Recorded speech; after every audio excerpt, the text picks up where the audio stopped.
Okay, this is the Rock Band modded Wii, and it is labeled, and it's also external because this DVD drive works, and it's just the one that I grabbed to mod.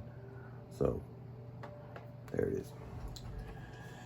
So this one also has the Nintendo, the Super Nintendo, the N64, the Atari, the Sega, all run off of an internal SD card. It's a 16 gig SD card.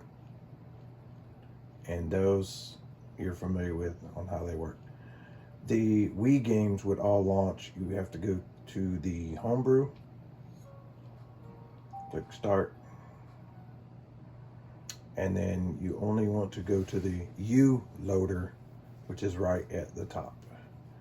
Don't want to mess with any of this other stuff. These are the programs that make the other stuff go. Unless you know what you're doing. If you know what you're doing, then knock yourself out.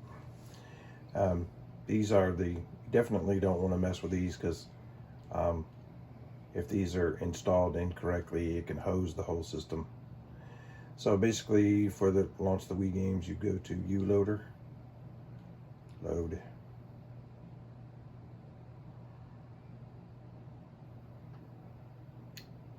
and the cursor. This is the way the cursor is made.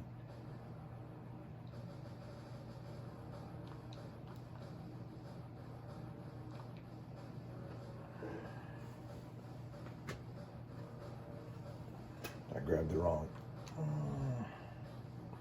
So this is the way the cursor was made. It's shooting the bird, and I apologize for that. I couldn't do it. I don't know how to fix it otherwise, but whoever wrote the program made it that way. Not exactly kid friendly, but it's the only way this thing will work. So you got the plus, the minus, and your plus here. That's how you would scroll through the games on the Wii. And this is a custom game, so it doesn't have a cover. But you can see you got all the Guitar Hero and a bunch of other Wii games. There are 15 games per page, and there is almost nine full pages. So that tells you how many.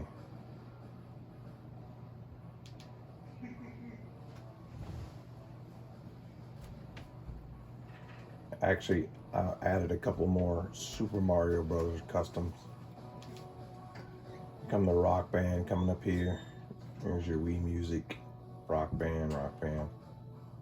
Like I said, this country track pack works. The number 2 did not. I took it off.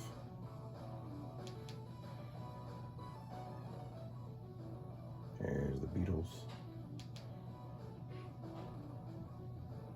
See, not quite 9 full pages, but you could actually keep going past page 9 and it just starts over to page 1. So whenever you see whenever you see the game that you want, click on this. All you have to do is click load game, and the game loads up. That's pretty much it. I will say that when you have your instruments plugged up, the guitars pretty much work with the Wii remote, and the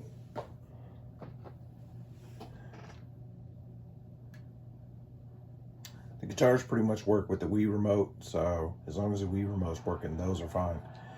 But for the drums, the games that have the drums you may, depending on which drum set you get, you may not see the drum actually be an option until you actually load all the way into the game. Once you get to, maybe not even here, but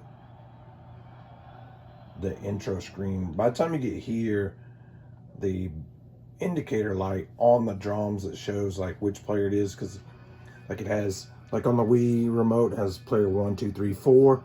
The drums also have the 1, 2, 3, 4, and the drums should probably light up as like player 2 or 3, depending on how many instruments you're using. and then you would just join. And I don't have the microphone hooked up right now. But that's pretty much it. And then when you want to exit, just hit the button to exit the Wii menu. And that's it.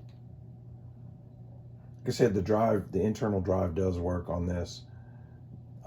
This does not have any GameCube games, but it has all the NES, Super NES, N64, Atari, and the Sega, like the other systems do. And you saw all the shoot 'em up games. So if you want to play the Wii games, you just have to launch this and the U-Loader. For all the rest of the games, you just go right into the icon and load.